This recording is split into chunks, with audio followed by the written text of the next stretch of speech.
over the RAV4. The gospel writer Luke uses comparisons and contrasts. He does it quite often in his gospel. He will put two things or two persons side by side. For example, he will say that there was a father who had two sons. And he would spotlight one of the sons, say the younger son, and then he would spotlight the older son. To bring out the comparison, they have the same father, they grew up in the same home, but also to bring out the contrast. The boys are seemingly totally different. But the point is, one of those sons had been lost and had been found, and there's rejoicing. You would turn over a few pages, and you would see another comparison, contrast. This time it's a rich man and a man named Lazarus. They are both men, but the point of the story is to show the contrast.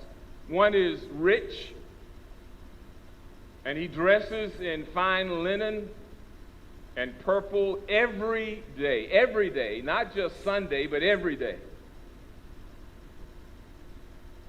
But the poor man is dressed in sores, and the dogs come and lick his sores. And they both will die, but they will both go to two different places. You see the comparison, you see the contrast. And then he will do it again at the cross. There will be two men nailed beside Jesus. Comparison, contrast. And we want to look at those two men today. One on the right, one on the left. You see the comparison? In all of the stories, the rich man and Lazarus, the two sons, what brings out the contrast is the conversation. And so we want to look at the conversation. Also the context. The context is very important, particularly with these two men. And then we'll look at the conclusion.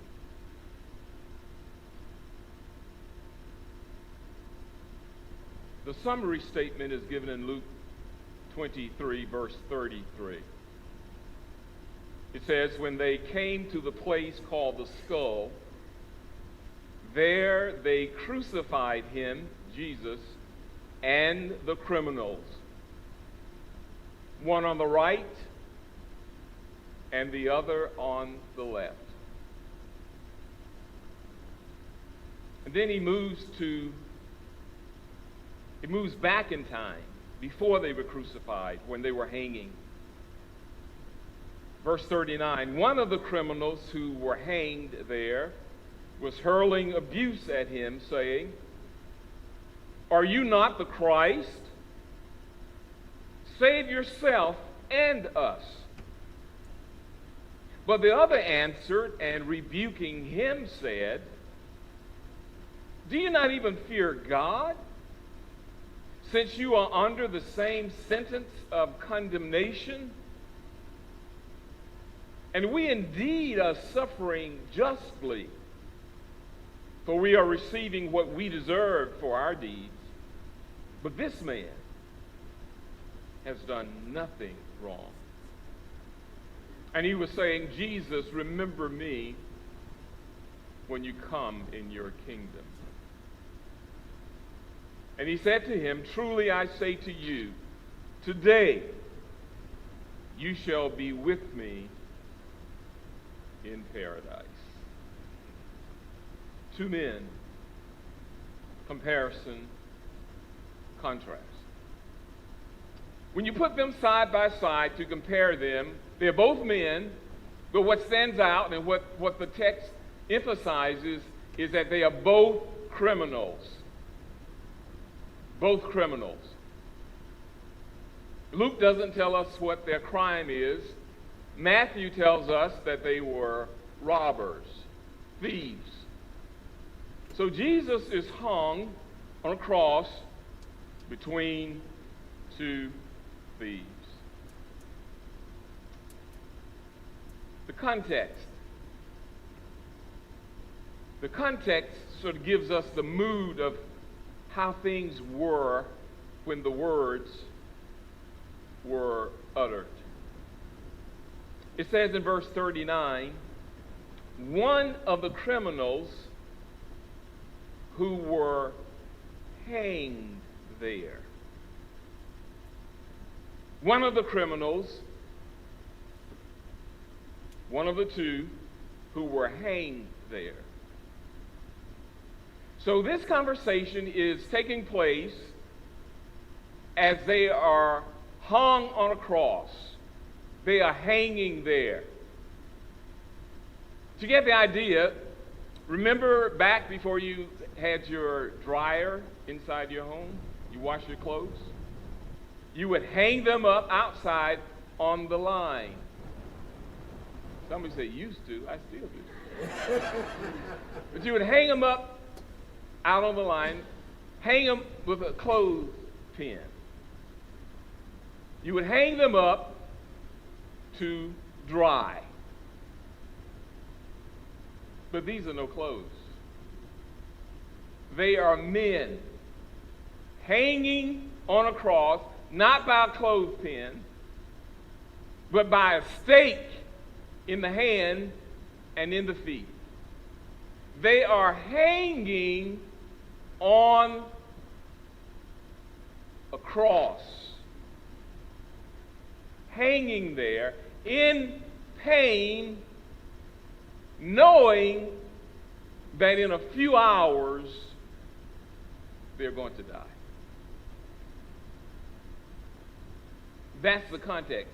That's when this conversation took place. And so you have two men on either side of Jesus, and they both have the opportunity to talk to him. They're hanging on the cross. They are in pain, surely gasping for air. With that setting, one of them was hurling abuse at Jesus, saying, "Are you not the Christ? Save yourself and us."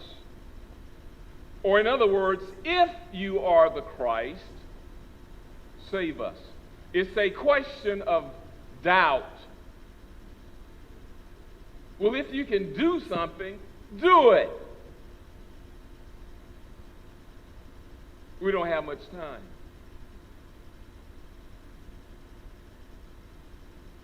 That's pretty much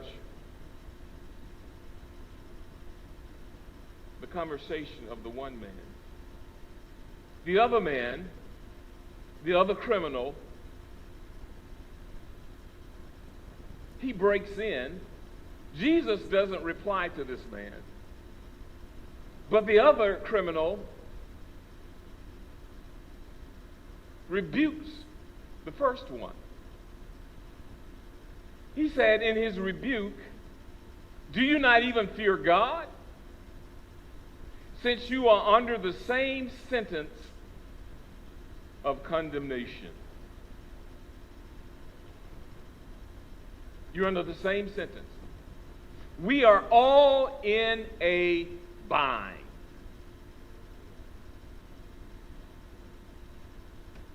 And he goes on to say, we are indeed suffering justly, for we are receiving what we deserve for our deeds. But this man has done nothing.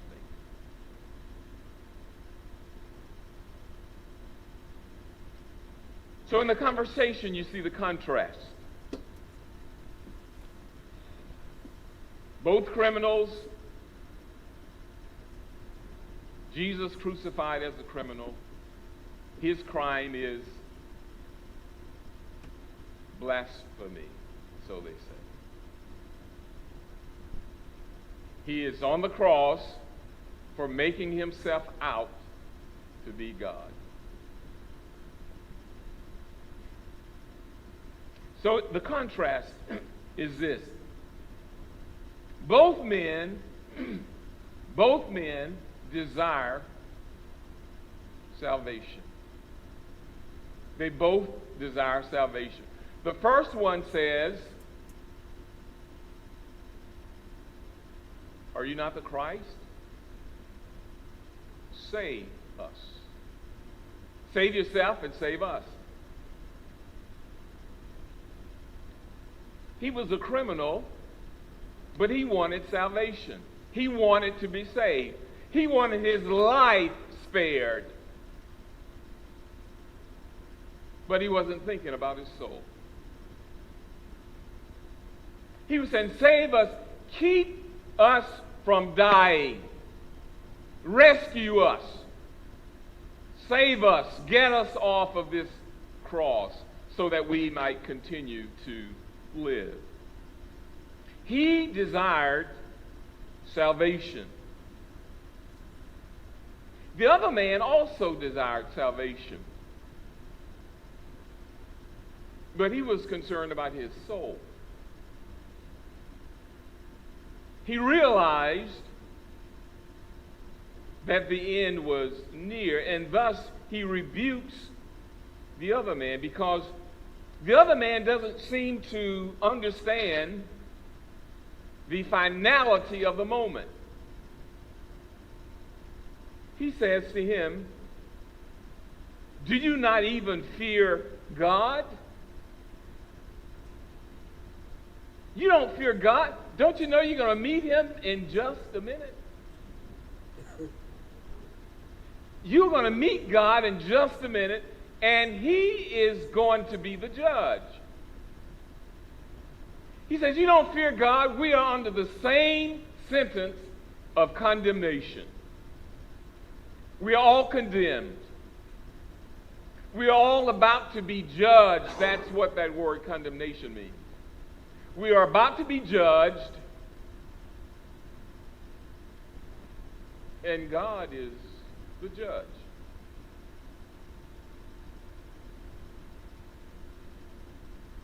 That's not registering with the other man. He just wants to get off the cross, out of his pain. Temporary salvation. It's the other one who is thinking about after it's over. What's going to happen after it is over? And so he says, "Do you not even fear God, since you are under the same sentence of condemnation?"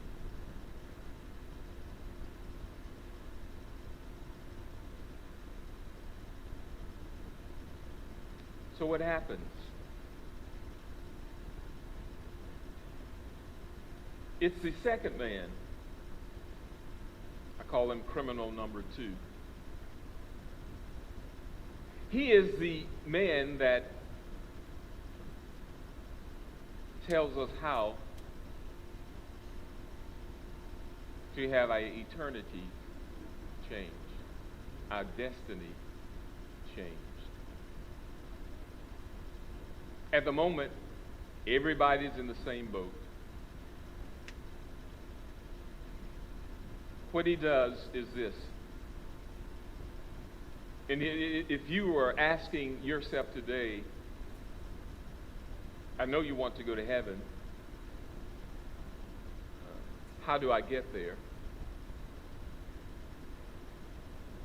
Criminal number 2 tells you how. Criminal number 2 tells you how. He models how. The first thing is you have to see God for who he is. He was gripped with God being someone different than himself. Do you not fear God? God is to be feared. He is to be feared.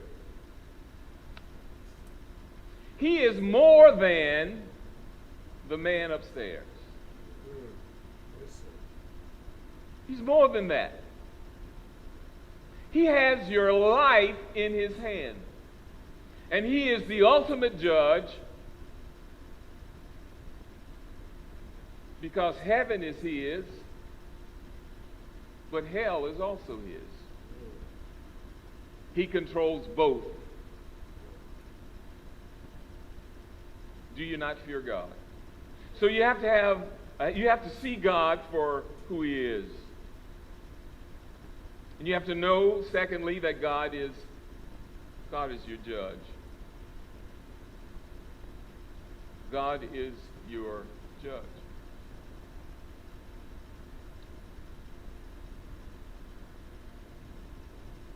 The third thing is you have to own your own wrong.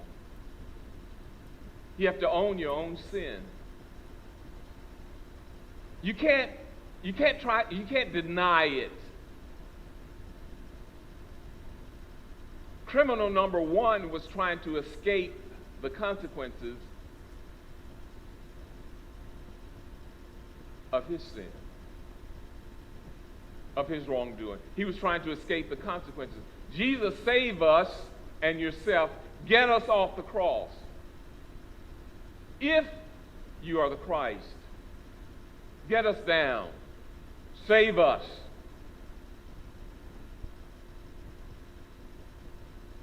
And we all want to cancel our consequences whenever we do wrong. We want to find a way around the consequences. This man owned his consequences. He owned his sin. He says we are suffering justly for our wrong. We are guilty. He doesn't deny it. And if you want to meet God, you can't deny yours either. You have to own it. You have to own the fact, I'm a sinner. The Bible says that we are. All have sinned and fall short of the glory of God. Own your own sin. And then that Jesus died for you. He said, this man did nothing wrong. See, Jesus he was well known. I mean, crowds would follow him for goodie bags. They would follow him to get the goodies, to get a miracle. He was well known. And criminal number 2 says, this man has done nothing wrong. We are suffering justly, for we are receiving what we deserve for our deeds. We deserve to die. We deserve to be punished. We did it. We deserve it. But this man has done nothing wrong. What other man do you know has done nothing wrong? No, not one. The third thing, the fourth thing is here, you have to trust Jesus only to save you. You have to trust him only. This man, criminal number 2, knew that there was nothing that he could do to save himself. Nothing he could do. He's not struggling like criminal number 1, upset at Jesus because he's not doing anything. He's settled. There's nothing that I can do. My only hope is Jesus. He's my only hope. And he made the most of the moment. He said he was saying, Jesus, remember me when you come in your kingdom. This is a statement of faith.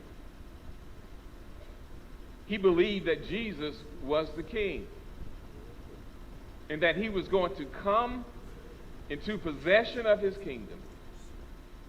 And when you do Jesus, he said, when you become king, remember me. Remember me. I believe that you are the king.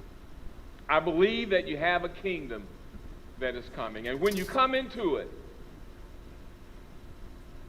remember me. Jesus said, truly, I say to you, today, you shall be with me in paradise.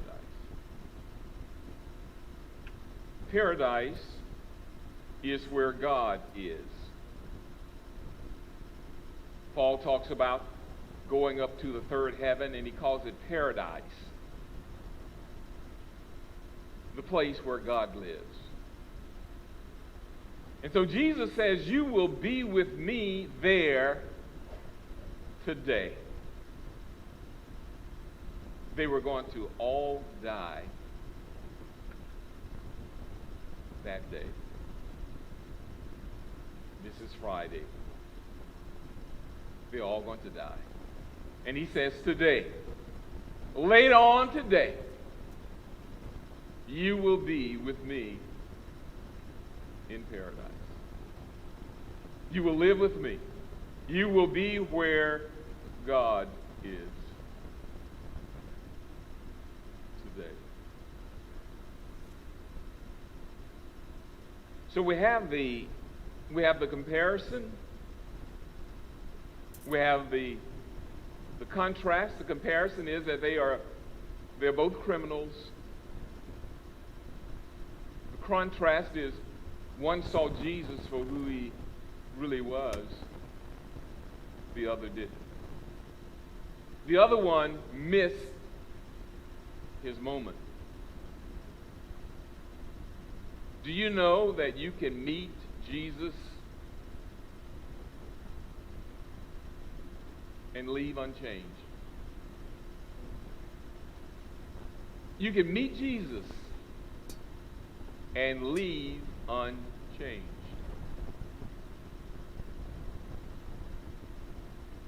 They both were hanging right beside Jesus. All three of them nailed up on a cross, close to each other. So close that they could have a conversation, back and forth conversation.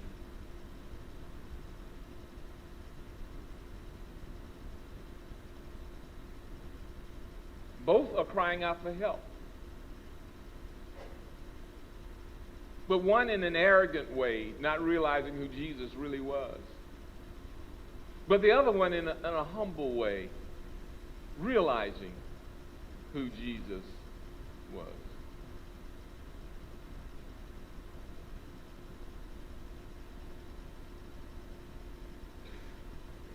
We introduce people to Jesus often in church. We introduce Jesus, and having introduced Jesus, sometimes people leave having been introduced to Jesus. And they lead just like criminal number one, unchanged. They don't realize who he really is. Some are like criminal number one. They're questioning Jesus. If you are, not you are. But if you are, well, I'll think about him. I'll read up on him, and that's okay. But what if you only have one day like these guys did? It's just one day. So you can be in church, you can be all around Jesus, and you can miss him. But if you want to go to where he is, you can only get there through him. If you want heaven, if you want to go to heaven, and I know you do, I do. But if you want to go, you can only go through Jesus. You can't bypass him. He is the only way there. Criminal number two realized that. He said, Jesus, remember me. Remember me when you come into your kingdom.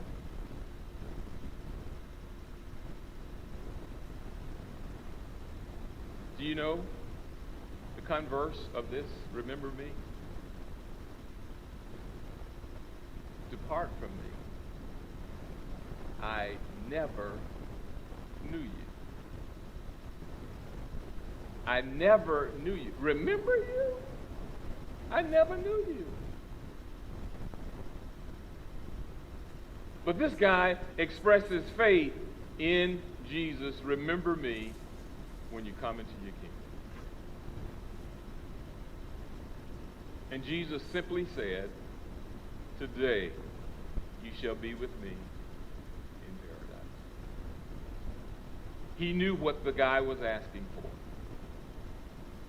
He knew he was concerned about his life after that cross.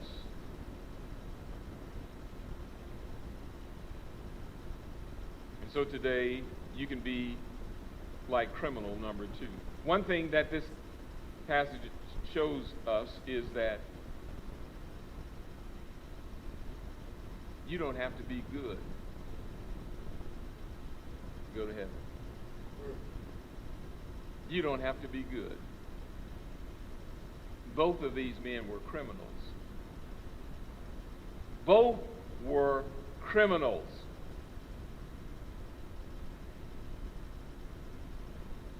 Both were hanging on a cross. Both were at the end. So criminal number two didn't have any time now, any opportunity to get down and go do something good. That was over for him. It was over for both of them. They were both criminals. This means that you can't go to heaven by being good.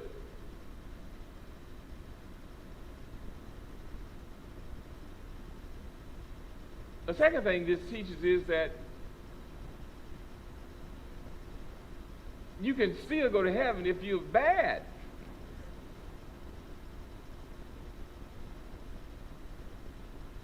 You're bad. I mean, you did it. You did it. You sold drugs. Yes, you did. You were doing it.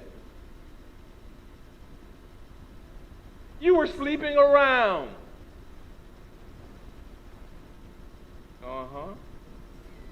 You were doing it. You were stealing.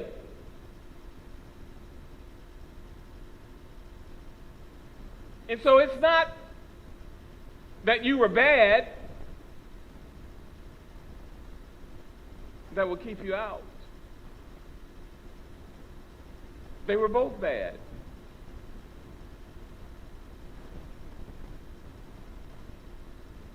It's no Jesus that keeps us out. See, the only difference in these two criminals was their conversation. The only difference. Both hanging there, both guilty, both criminals, but one did something with Jesus when he met him. He made it personal.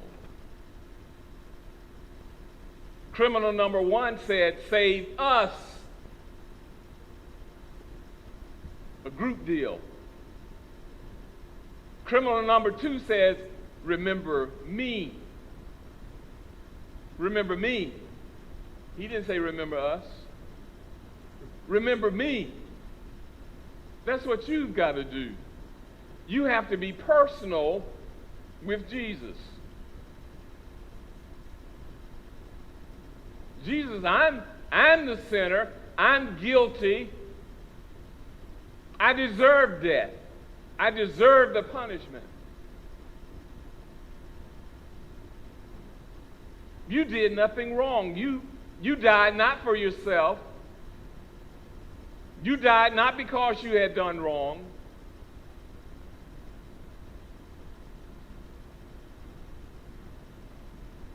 He died for those who did do wrong. Why would Jesus, knowing that he did no wrong, allow them to crucify him?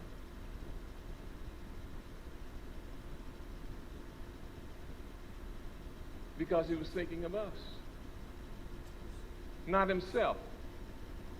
He was paying sin's penalty, which is death. He did it not for himself. He did it for the criminals who were hanging beside him. He did it for the criminals down through the centuries. He did it for the sinners. He did it for us.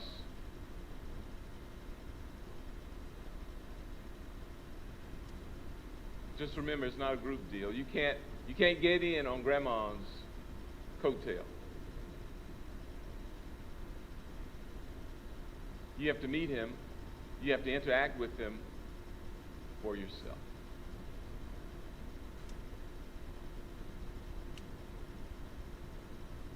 So, why not have the conversation with him right now, silently, but very real in your heart?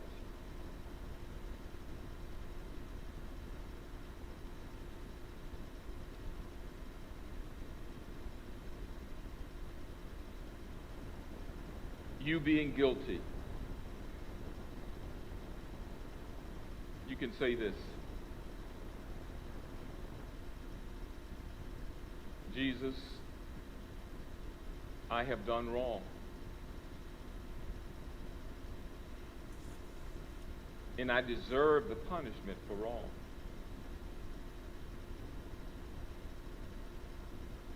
But you did no wrong. You took the punishment in my place. And so I now ask you to save me, to remember me. I am reaching out to you, asking you to save me.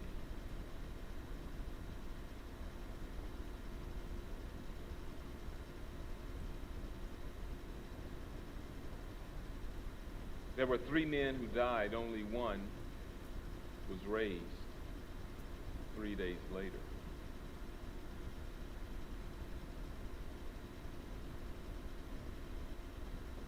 It proved that his death satisfied God the Father. So he will save any in everyone who will ask him. So ask him, save me today. Save me today.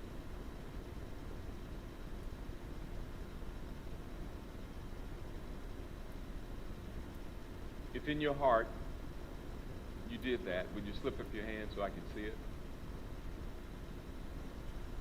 Thank you. Thank you.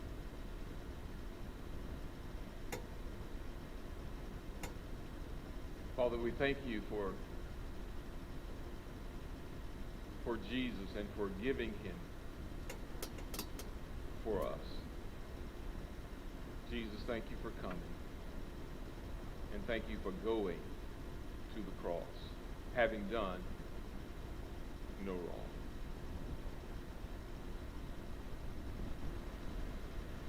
We thank you for criminal number 2, who shows us the way to you.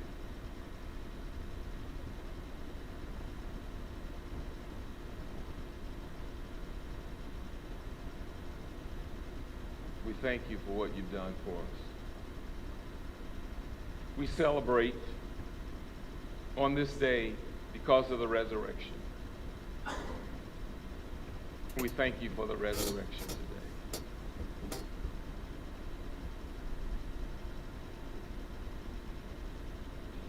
We thank you that you're satisfied with your Son. We are thankful people here today. We rejoice